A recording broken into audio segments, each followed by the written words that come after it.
Your Decision 2016.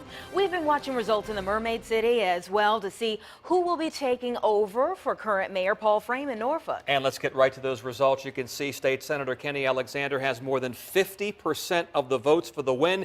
Councilman Andy Protegiro and Sheriff Bob McCabe walked away with about 30% each. Team coverage now of the election takes us to Brandy Cummings in Norfolk. Yeah, she's been covering the Alexander campaign all day. Brandy, go ahead, take it away. Well, Anita, Tom, it was an exciting and historic night here at the Wyndham Hotel as dozens gathered to celebrate with Mayor-elect Kenny Alexander, the city's now first African-American mayor. At about 8:30 tonight, with less than half of the precincts reporting at that time, Alexander greeted his crowd of supporters and thanked them for their support. He said at the time, Sheriff McCabe and Andy Protegiro had just called to congratulate him. Surrounded by his wife, 2 sons, and other local elected officials, he claimed a victory. With the majority of results in, Alexander nearly doubles the number of votes of his nearest opponent. Here's what he said of the win. These new words in front of my name, Mayor-elect, are there because of you. Because you believe in a better Norfolk. You believe that we can unlock our incredible potential if we work together. Get an interview with you guys? Now, after his victory speech, Mayor-elect Alexander was surrounded by supporters who wanted to congratulate him and take pictures. We tried getting a one-on-one interview, but couldn't get him to stop before taking his wife and sons up to an elevator. Mayor-elect Kenny Alexander takes office July 1st. As for his Senate seat, the governor will have to decide when there will be an election for that. Now, to cover the Andy Protegiro campaign, I headed over to my colleague, Jason Marks.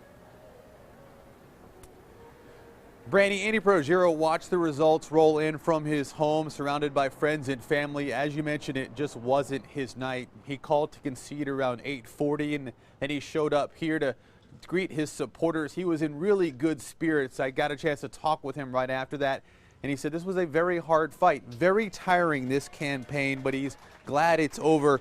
He told his supporter that the city is in a good place and that Kenny Alexander will do a good job. Protegiro believes the right people are on council right now to continue to move the city forward. He admits having Bob McCabe in the race hurt his campaign in the end. He says there were also other factors that went into this defeat. I think that there was quite a Democratic machine that came out, no doubt about it. I think that the endorsements helped from above, no doubt. You know, not necessarily Paul's endorsement, but when the governor and the 2 United States senators come out, they lend quite a bit of credibility, and that really probably helped quite a bit in the end. Protegiro had the most to lose in this election. The other 2 candidates would have been able to go back to their jobs, but since he lost, even if he won, he would have had to give up his city council seat. So now he has to give it up come July 1st. He will no longer be in office. I asked him if he plans to run again for any office, and he told me no. He said this is it. This is his final campaign. Anita, Tom, he says he's just going to go back and focus on his law office from now on. Now back to you. All right, thanks a lot. Jason Marks reporting live. Sheriff Bob McCabe was 3rd in the race for mayor in Norfolk. Although he did not win, tonight he's not out of a job. McCabe will head back to lead the sheriff's department for at least another year. That means that he'll have to work with Mayor-elect Kenny Alexander. First thing I want to do is I just want to tip my cap to Senator Alexander. I thought he ran a great race, just like me, ran on issues, and I want to congratulate him. I mean, this is kind of an historic day in Norfolk. His first African-American mayor, and he earned it. We didn't lose it; he earned it.